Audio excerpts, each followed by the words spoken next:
We were talking about you on the NHL show. It's a big content day for me because NHL is a really big contest in DraftKings this today.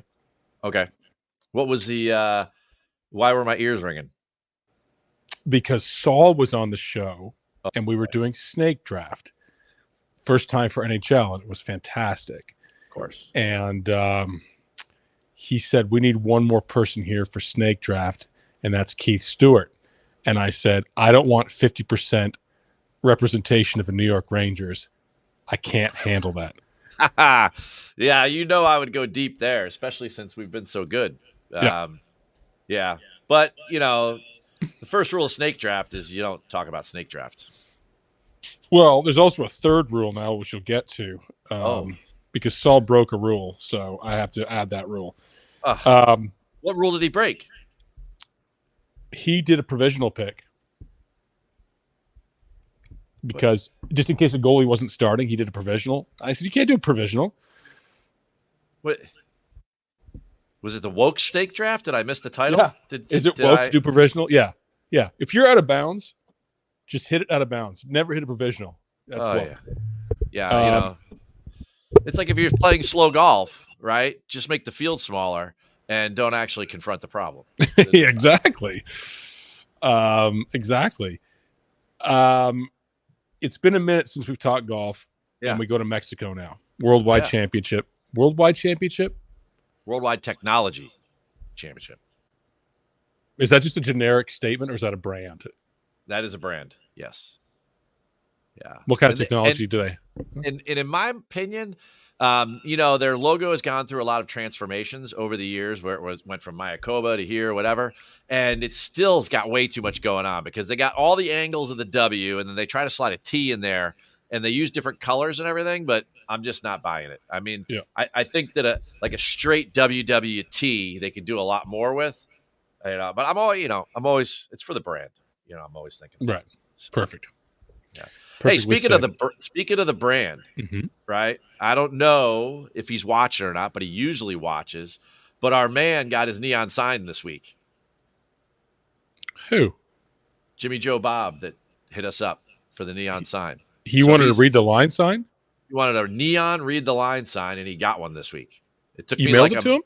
Yeah, well, yeah. It took me like a month to get it from the company where I got mine, and I had to figure out. Do you remember this? Jimmy Joe Bob from Twitter. Yeah. Good for you. And not to be confused with Billy Bob Thornton. But anyway, I'm just thinking about the sign. Excellent. Is in my list of notes here to say, give him a shout out for. Quickly on golf, did you see? I don't know if it's rumor. It's from the Daily Mail, some rag in the UK about the merger between PGA and LIV. I guess the structure is proposed, alleged, is LIV would operate underneath the PGA Tour for a certain price.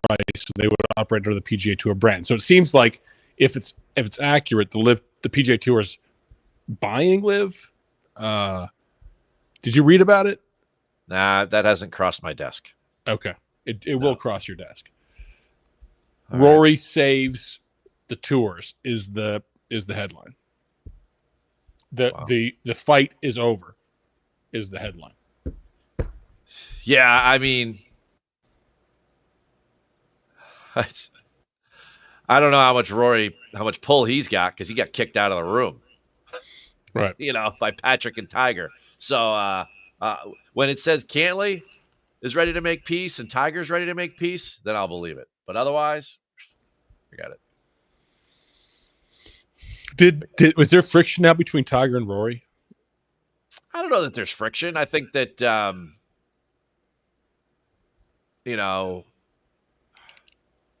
don't know that there's friction.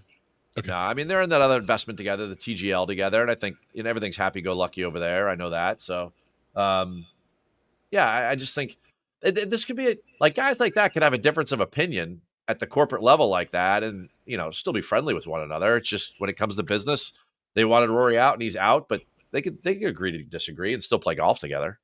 Perfect. Yeah. Perfect. All right. So we go to where this week, Keith? We go to El Cardenal Diamante, Los Cabos, Mexico, resort course, right? High scoring. Say the least. Pardon me? To say the least. I thought you said in the Middle East. Mexico is not in the Middle East. All right. Minus 27 EVR last year, right? Yes. That is a monster birdie fest. That is a ISCO championship at Keen Trace level scoring. How about EVR? Shot 27 under, and he had 4 bogeys and a double. How many eagles? 3.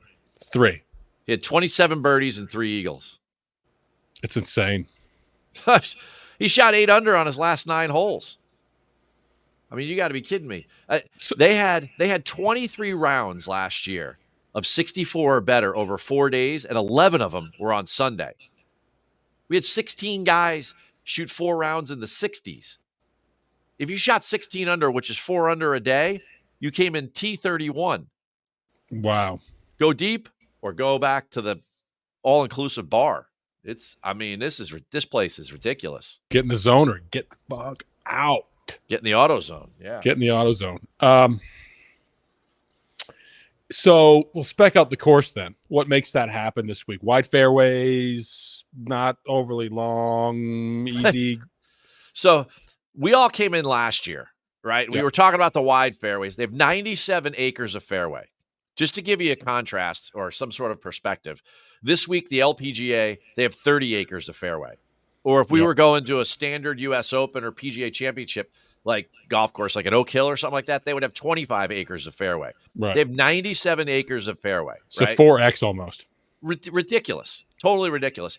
And everybody thought last year going in, myself included, I'll raise my hand, I was wrong. We all thought, man, bombers are going to love this place. And we were a little bit biased by Vidanta Vallarta, right? Like always thinking that bombers and birdie guys do well there. Yeah. We were like, 7,400 yards, 4 par 5s, 6, whatever it is, par 4s over 460 or something. Like it's got to be a bomber's paradise. The thing's 80 yards wide and just rip away. Guess what? Only one guy in the top 10 was in last year's top 25 for driving distance on the PGA Tour, and that was Ludwig Gilbert. Yeah. Right? Everybody else was like Justin Suh, Matt Kuchar, like all these guys, right? So it ends up being, EVR hit iron off the final hole when the tournament was still in question. Right. And that was a par 5. So, right. It really has become, they had so much roll, and it's going to be similar to that this year. I was off on the length thing. It really wasn't a length contest. It was a total birdie fest in which you had to be able to putt pretty well. Matt Hughes was up there. Matt Kuchar was up there. Andrew Putnam was up there. Villegas was up there. Well, yeah, but like guys you think of as great putters, Kuchar, Suh, Putnam, Mac Hughes, and Chestnut, like those guys are all good putters. They were all in the top 10, and they all don't hit it out of their shadow. So if you're making 36 or more birdies, you've got a putt. I don't care how far you hit it. The one of the things I noticed going back this year now, because we had at least 1 year worth of data, was that the 3-putt average was 65% for the field, and the tour average is 55%. So they had these massive greens that are 8,300 square feet with all these sorts of tiers and shelves and everything that Tiger built. And then guys would get on the wrong shelf, and then they couldn't putt. I remember there was a couple holes last year where, like, if they were like some of the shorter ones too. If the guy didn't hit a wedge within 10 feet, like he would 3-putt it. So, right. I think that's where our heads are at this year. Forget the length, and we're narrowing down on proximity to the hole, birdie chances, and then who could convert. So I like it. Field's not bad. Field's average field. Yeah. You're so nice. For because it would affect, like, that's the thing with golf. I don't want to offend anyone, say like, oh, I'm an average golfer. No, we're not comping you to me, Max Grazerman. We're comping you to the rest of the tour, which is an elite subsection of the world. You're the best players in the world on planet fucking Earth. When we say Ryan Moore is not great, it doesn't mean relative to me. You beat me by 40 on the front. It doesn't mean, even relative to the Corn Ferry Tour. It means relative to the 200 guys that play on and off the PGA Tour at the highest level in the year 2024. That's right. The strength of field is a Yeah. number, and that's Yeah. it. That's what I said to a 2-time winner on the PGA Tour. He's like, "Oh, my game sucks. I'm the worst. I'm not good." I'm like, "You won 2 times on the PGA Tour.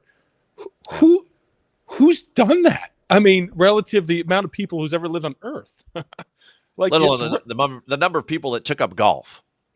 Yeah, like you're a scratch. Yeah, you're plus golfer, plus handicap. You could probably never win on tour. Never. I tried. I mean, that was 20 years ago, but I tried. Yeah. I just couldn't do it. So it was just, it's too hard. It wasn't good enough. That's a good asterisk for setting up to next season when we go really heavy into golf. Bink. That when we say that about a field that's weak, it's not like, well, you're saying these golfers suck. No, we don't. But in terms of relative to the PGA Tour, it's okay. I mean, if Grazerman's your top choice. And what does that say about Cam Young, by the way? Right? Not good. Not good. Because Cam Young's, well, what's the betting line right now on Cam Young? 20 to 1. 20 to 1. Grazerman's like 16 on Skybet. Yeah. But which is crazy because 6 months ago, people didn't even know who Max Grazerman was. No. And I will always remember him from the 3M. Under the tree, par 5, goes for it, complete stones. Grazerman hasn't won yet, though, has he? No, he's got 3, but he's got 3 runner-ups in his last 5 starts. Yeah, and he could smoke it. Oh, yeah. He's a great putter, and he's a great driver of the golf ball. He makes a lot of sense to me, even in a chalky way this week. Well, of the 2 10K guys, I mean, you got to go Jersey over New York for sure. I would play. I would prefer Cam Young on more difficult courses. I don't believe he's a 36 birdie type guy. I would be more concerned with the fact that we haven't seen Cam Young since Denver. Yeah. What does he look like? What does he weigh? I mean, did he shave the beard? What are we talking about? Right? Yeah. Like, it could be a superpower. I don't know. Has he been pushing strollers or has he been, hitting balls? I don't know. Grazerman, not too badly owned at 13% projected, but definitely that's actually way lower than I thought it would be. That's lower than I thought that's a lot of people not knowing and just picking Cam Young because they know that name. Yeah, I already saw a few Cam Young tweets, and I thought, he hasn't played in 11 weeks. It wasn't great when he did play. What was that he played in 11 weeks ago? The BMW out in Denver. Remember where the you're right. elevation you're and everything? Finished 43rd, not great. Hasn't played in 3 months. Grazerman a second 2 weeks ago at the Zozo. Yep. So he finished the year second at the 3M in the Wyndham. Yep. Had the lead at the Wyndham and got a bad cart path bounce, but who knows if he pulls that one off, but I mean, Grazerman looks pretty solid.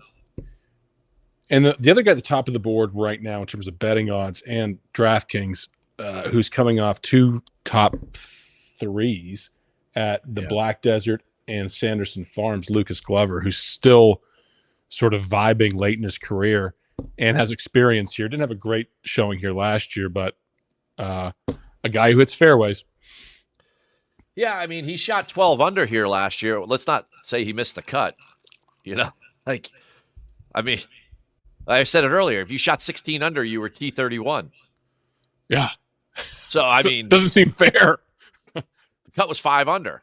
Yeah. And came out of your office early Friday morning. Is right. But at the end of the day, I mean, the glove man makes perfect sense to me. His best surface is Paspalum, and the reason being is because it's always mowed slower. Bad putters tend to putt to raise their ceiling on Paspalum. We've seen it year after year after year, whether it's Corrales or here or Mayakoba or any of those places that use. Go into detail on that more about why. All right. So the reason that these places that are seaside use that strain of grass called Paspalum, and there's different forms of it. There's seaside Paspalum, there's platinum Paspalum, and they like just like Bermuda grass, they try to evolve them over time. They put different strains together. There's a lot of money involved in agronomy to make those grasses more tolerant. And what Paspalum is really tolerant of is salt and salt water. And you get so much wind and you get so much humidity down there that if it was just normal grass, it would basically get baked out by all the salt that's in the air. So they need grasses like Paspalum. Now, the one thing about Paspalum is that it's even spongier and grainier than Bermuda grass. And it's very tolerant of heat and so on and so forth. Why we see it all these resorts too. But when you're, like the ball tends to sit up on it. So there's really no point in having like Paspalum rough. It's just going to sit there like, it's like broccoli, right? So if you're thinking about like a broccoli stalk and then that little like fro thingy on the top, right? I don't know if there's different names to the parts of the broccoli, but that little like cabbage on the top, right? It's really, really tight and everything, and the ball sits on that. So that's why when you go play these resort courses, everyone comes back like, oh my God, like I played my, personal record. It's like, yeah, there's wide fairways, there's no rough, and then the greens are slow, and then it's easy to chip to them and everything because the ball doesn't run out far on, like. And it sits up. So everything kind of gets muted a little bit as far as how hard it can be. So that's where a guy who strikes it as good as he does, like Lucas Glover, goes to Paspalum. I mean, how about all the problems at Victor Hovland? He was the prince of Paspalum. Why? Because he struck the ball so good, but he couldn't chip and putt. Well, it's really easy to chip and putt. Pat Perez too. Pat Perez was always my prince of Paspalum. There you go, another guy, right? Mm-hmm. So we can call him the Pope of Paspalum, since we're not using Prince. The word of the day, by the way. Oh, and you advocate? hit it. What? The word of it was broccoli. Oh man. Yep. I had that. I didn't have it on my bingo card. Yep. I had a couple of words here I was going to throw out for word of the day. A couple of people in the Discord just won. They win gift baskets from Crate and Barrel. Oh, is Crate and Barrel still open, or is that Bed Bath & Beyond? No, it's Crate and Barrel's fine. Is it a crate or is it a barrel? Your choice. I don't know. It's a barrel full of cheese. I don't get those 20% off coupons anymore, but that was Bed Bath & Beyond. Yeah. Use code RPS. You'll get maybe Home Depot if there's time. All right. So that's the deal with Paspalum. And that's why a guy like a Lucas Glover or somebody else that maybe needs a little help on the putting greens. I know you're going to say your namesake. No, I like Glover this week. I do.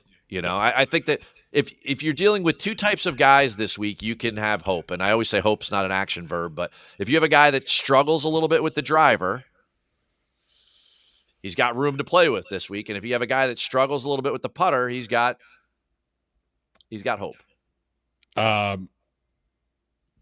Okay. I like it. I think you're right. Go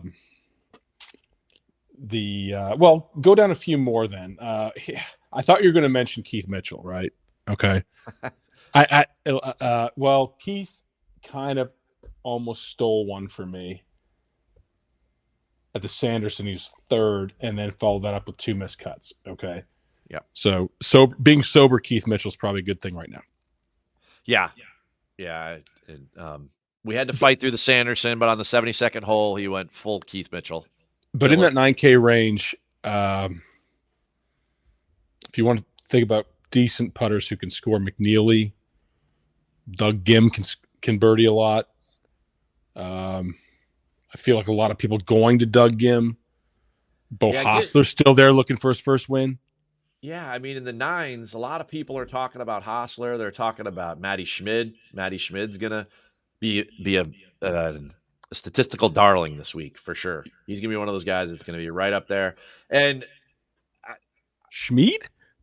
Yeah, I'm loving Harry Hall this week too. Again. Yeah, again.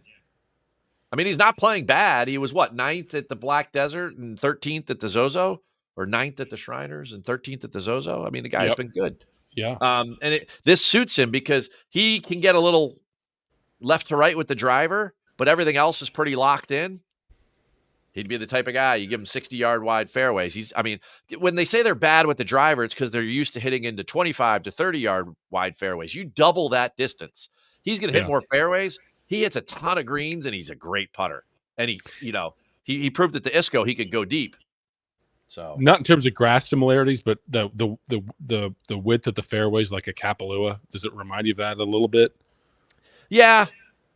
Because the sides of the greens too are big. That's probably a good comp. But a lot of this field doesn't go there. Mm-hmm. I'm not looking at JJ Spawn at the Century from 3 years ago when he won the Valero. That's not. I'm not looking at Keith Mitchell from 2019 in the Honda when he made it to the Century. I mean, look at this. Look at this field. How many guys in this field have wins? Kuchar, Harris English, Eric Van Rooyen. Well, yeah. I don't mind him in a comeback spot. I don't think he needs to have form. Eric EVR is just not a guy. He can just pop or drop. Yeah. I mean, you mentioned a couple of the names there in the 9. I wouldn't be big on Gim because of the putter, and I wouldn't be big on McNeely because he missed the cut here badly last year, and I'm not sure it's a great course fit for him. Why? I mean, he's just the type of guy that, where does he always play good? Like Pebble Beach. What does that have in common with this, other than maybe wind, which we're not going to see this week? Nothing. It's got small target greens and everything. I just don't see how Mav distances himself from the field for what he's good at. So it's like the idea with Johnny Vegas, right? Like you put Vegas at the Honda or the 3M where there's all sorts of trouble off the tee, and then he separates. He has an edge, right? The guys this week that have an edge are the guys that can go uber low, and that's what you really need. The top 3 projected ownerships are Kuchar, Spawn, your guy, and Harris English. Yeah. Sam Stevens, because I believe it's going to trend to be a Bombers narrative. No, I mean, on paper, if people aren't paying attention like we all did last year when we didn't know any better, everyone said it was a Bombers paradise. Yep. And maybe last year's the outlier. Maybe for the next 9 years, it'll be bombs. It ends up being a Bombers paradise. But for right now, based upon last year, one guy in the top 10. The one that got me, and I mentioned it already, EVR on the last hole. It's a par 5. He's got to make birdie, and he hits an iron off the tee. Okay. All right. If length really mattered, he'd hit driver there. What's the length of the par 5 he hit iron? It's like 580 or something the last hole. He just wanted to keep it in play. Yeah, because he knew he could reach in 2 with, iron. Because the place was a runway. Okay. So, and it's going to be the same this year. Give me some names in the 8s, because I think I know who you're going to skew to here. Well, I know one I am going to, the best eagle maker on tour. All right, I'll give you 3 names in the 8s. I'll go with Harry, I'll go with Sam Stevens, and I'll go with Matt Kuchar. I think all 3 of those. I would love to say Taylor Moore because of his scoring ability, but I don't understand how that guy does so well all the time with the approach game he has. He needs a tourniquet on strokes gained approach, but man, he gets it done. So I could see something happening there, but really Harris, Sam, and Cooch. And this my dude, Rico. Oh, Hoey? 4 eagles, a Rico. Yeah. 2 earrings, 4 eagles. Absolutely. Do the math. Yeah, he gets 2 eagles per earring. Yeah. The Fishburne was the other one I thought in the 8s that you've mentioned his name a lot. Yeah, he hasn't played good lately. So we were on him early. We liked him at Procore. Sure did. He was in a really nice position on Saturday evening. Goes bogey on 17 and 18, and then Kazire's up by 5, and that tournament's over. Then the next week that we're on him, we get nothing. He goes home to Utah. We get nothing. I think he missed the cut there. So, and Fishburne's a bomber. Like I'm just thinking right now that maybe that's not as much of a separation factor as putting on Paspalum or approach game. and certainly birdie or better. You know, Nick, it's just a matter of how long we keep chasing Patrick Rogers. He hasn't had a good fall. If you look at the numbers, it just hasn't been good. I'm just talking about leaderboard numbers. Forget the rest of the stuff. I mean, all of these golf courses favor Patrick Rogers. The guy hits it beautifully, and he's usually pretty good in birdie fests. Yeah, you know, and weaker field events. So I don't know.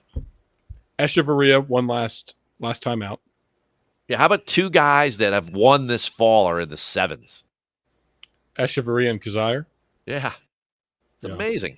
I don't mind because I don't mind. Here's the 3 that I actually like. Maybe 4. Svensson. A lot of people like Svensson, but Michael Kim called himself the best long iron player in the world on Twitter. Did you see that? No, but Michael Kim makes a lot of birdies. But he admittedly said I'm statistically the best long iron player in the world. But enough about me. Let's talk about he's played better. I mean, he used to be stone lock for last place on tour a couple of years ago. And then all of a sudden, because he can putt, he can make a shitload of birdies. He makes a lot of birdies. He does. He makes a lot of mistakes, but he makes a lot of birdies. I think you can get away with more mistakes here if you're the best iron player on tour. Yeah, I mean, there's a lot of long par 4s, and then you've got the 4 par 5s he's going to hit long irons on, which will be scoring opportunity. Like, that's an edge for sure. I agree, RDJ. That's an area. When we're down in the 7s, Shipley. I mean, Shipley's played, 9 tour events and made the cut in 8 of them? His form is insane.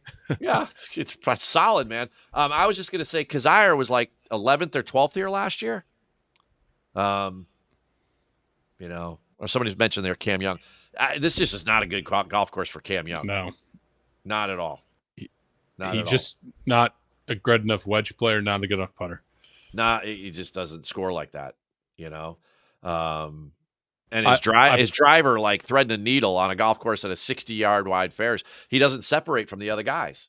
Nope. I mean, that's what it comes down to. Like, what can you do to create an edge against the rest of this field, whether it's strong, weak, or mediocre? It doesn't matter. Like, what can you? Michael Kim can make more birdies than you, so he can beat you, right?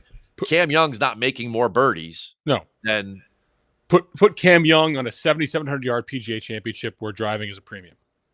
I mean, look at the places he always plays well: Riviera, Augusta, PGA Championships. Right? I mean, those are demanding with your driver. This is the absolute polar opposite of that. In the 7s, you got to go with Bridgman still. Why? I mean, the guy can putt, and he continues to just show up. Has there ever been a good Jacob at anything? Oh man, now we're gonna get into trivia. Well, I mean, Jacob Trouba is the captain of the Rangers, if you want to go there. Terrible. You brought it up. Overrated. You brought it up. I mean, I kind of think so. I agree with you there. But, I mean, if you're captain of the New York Rangers, you got to be somewhat good. I always love it because some people in the comments are just going to be named Jacob, and they get offended, and they start naming famous Jacobs. Tell them to, like, relax. We make fun of Keith Mitchell every week, and my name's Keith. So I'm the one that leads the charge. I've never said, but I've never done has there ever been a good Keith at anything? I'll save it for next year. It probably hasn't been. Highsmith in the 7s. Certainly Kazire. It attracts my attention. Great wedge player, great scorer. Vince Whaley. So, I love to look at some certain things. Yep. And check this list out that I came up with, right? Sure. Yep. So I took strokes gained by tournament over the last 2 years in the fall for every player. And then I combined that with strokes gained total rolling right now. Yeah. Right? So, like, who statistically in the last 2 years plays the same golf courses in the fall very well, and then combine that with who's, leading in strokes gained total on the tour right now. Number 1, Kuchar. Number 2, Spawn. 3, Hostler. 4, McNeely. 5, Griffin. 6, Harry, English. 7, EBR. 8, you just mentioned him, Svensson. Yeah. 9, Joel. And then number 10, Vince Whaley. We said it years ago. The best island golf player, and we'll include resort golf because some resorts are like cartels and they keep you at the resort like it's an island. The best one. Only play Vince Whaley on island or resort golf courses, period. That's it. Yeah. And he was always known for being a bomber and a ball striker, and it's his putting that's actually better than anything right now. But ever been a good Vince in anything? Oh, Vince Young, national champion for Texas. Vince McMahon. Okay, so in the sevens, that's where some of my attention. I tend to agree there. I think Michael Kim was a circle my page. We've talked about Glover, Echeverria, great form. Shipley, Rico, obviously. I got one down at the bottom of the sevens. I forgot. I thought he was 69. No. Mullinax. No, Smotherman. Austin Smotherman. Smotherman's over the last 24 rounds is number one in strokes gained approach in the field. And he's not the world's greatest putter, but his best surface is Paspalum. And he's got good history. Yep. So, like, he's another one of those guys that has been playing well lately, really strikes the ball well, but he goes to these birdie fests and he loses 2 strokes putting and he still comes in like 30th, which is like pretty much an accomplishment when you think about it, right? And now you put him on a place where he couldn't pop with the putter. And I like Smotherman down there. Plus his odds are like 150 to 1. That's the type of guy I could see winning this thing out of nowhere. Yeah. I mean, Ryan Palmer's 5th last year. No form. I mean, you get down here in this field, anything in the 6th. I mean, when I was trying to come up with 6s just for myself and have our usual conversation, I found 2 that I was comfortable mentioning. Past that, I was like, I have a reputation to uphold. I mean, Jesus. I mean, the one guy I always chase in these birdie fests because of the success of the ISCO and he can make a ton of eagles from time to time is Troy Merritt. He just has no form. I mean, Troy Merritt's kind of a He was partying all weekend because he made it into the Boise State Hall of Fame. He was out at the football game all weekend. You know that guy was boozing. That's great inside information. He was. We did talk about Max Antonio, and I think it's a decent bet. I think he's due for potentially his first win in this field. I think he's clearly one of the better players in this field.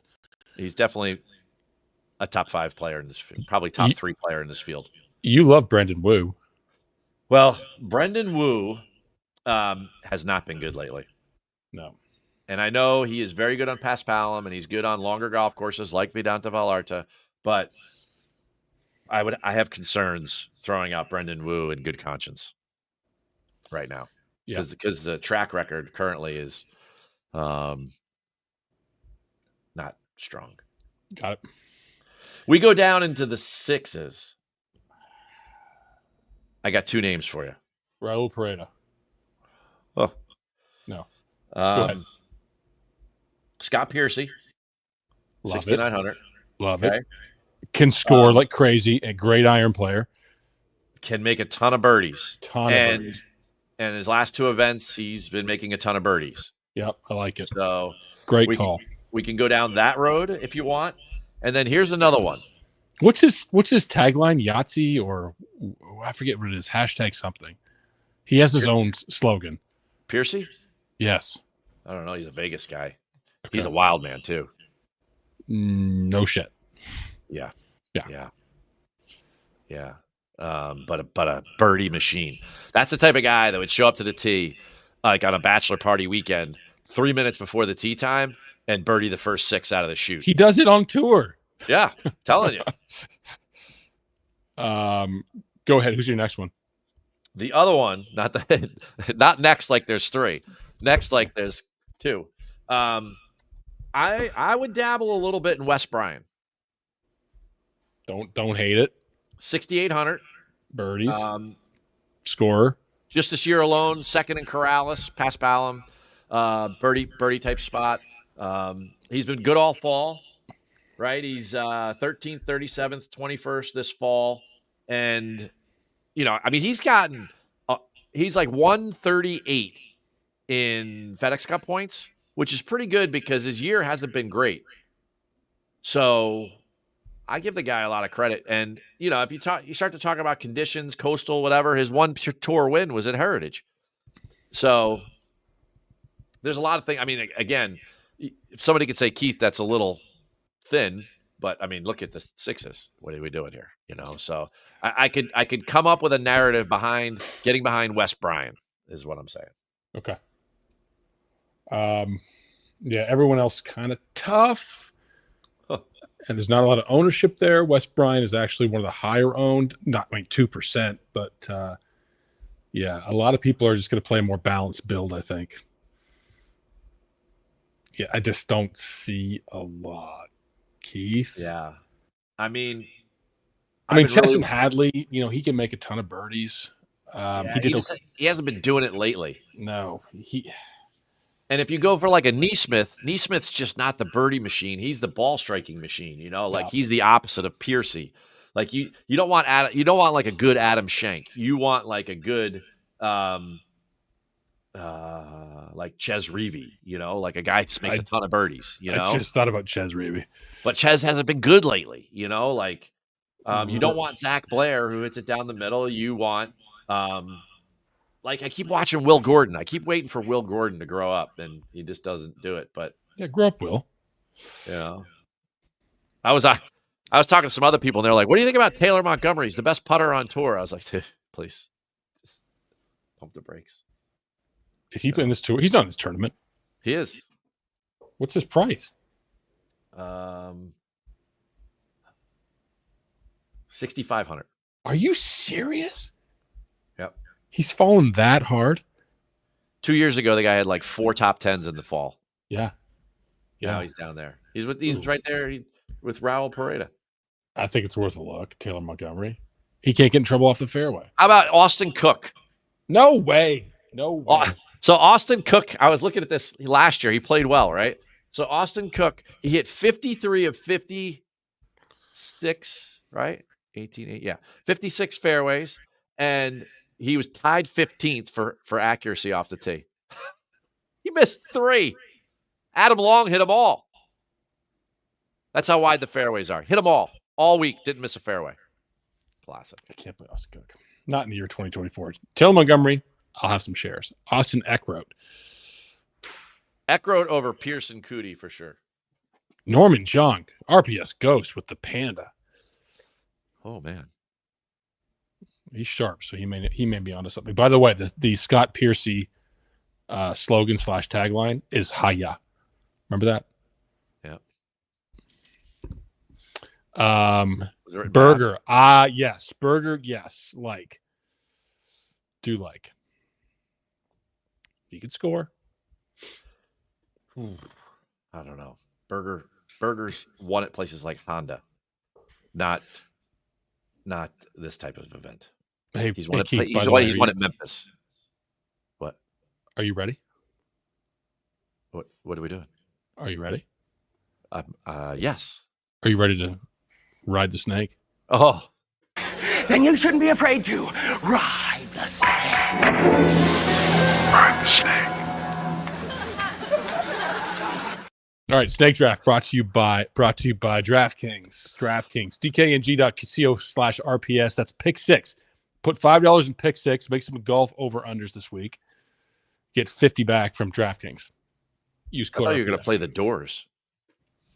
No, you ride the snake. We're riding the snake. Unless you're not ready to. All right. Wait, hang on. I might not be ready. There's new rules I'm hearing? Yeah, so we got rules of Snake Draft are each of us has to pick 3 of our favorite golfers. We'll go in 3 or 5? It's 5 golfers. I said 5. Okay. You said 3. Yeah. Yeah, my monitor might be off. Yes, yeah. Correct. 5 golfers. I go. Oh, there's a coin flip to see who goes first. It's a Canadian coin. Loon on the top, Queen on the bottom. I'll flip. Who goes first? And then the only 2 fundamental rules are 3 now because of Saul. 1, no duplications. None. Okay. Yep. 2, no making fun of picks. Means eye contact, laughing, smiling, and or writing notes and passing them back and forth to other people. Okay. 3, no provisionals. You can't just say I have a 6 pick. You stick to your picks. This is brought to you by DraftKings. Also brought to you by Crate and Barrel. 50%. We got to deal with Crate and Barrel now. Yeah, 50% off a barrel. My wedding anniversary is coming up. That might be good. Wiley stopped supporting men playing women's sports. Run pure. What are you talking about, Jason? Jason's not riding the snake today. Where do these people come up with this stuff? I don't know. I can't wait till tomorrow when the commercials end. The entire season. Jason Gordon. All right. Flip a coin. Call it in the air. All right. Throw it. What do you want? Tails never fails. There's no tails. It's a queen and a loon. You lose. I go first. My first pick is going to be...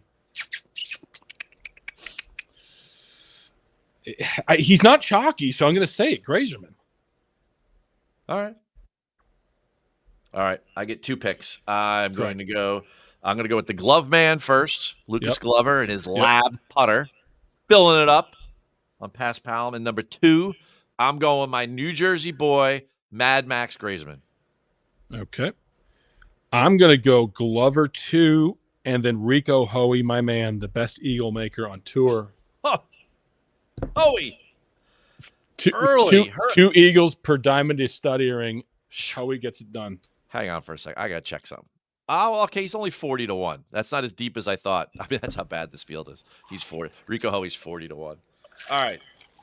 I am now on pick number 3 for me, and I'm going Harris English. Yep. And I'm going with another Harry Kids in the Hall. Okay. 4th, I'm going Shipley. Ooh. 5th, from downtown, I'm going Michael Kim. Notice I didn't do one Keith Mitchell. I mean, it's the first, the first step is to admit that there's a problem. The second step is to go a whole week without picking him at all, ever. Right. Blank slate. Number 5, I'm going to go with the human ATM.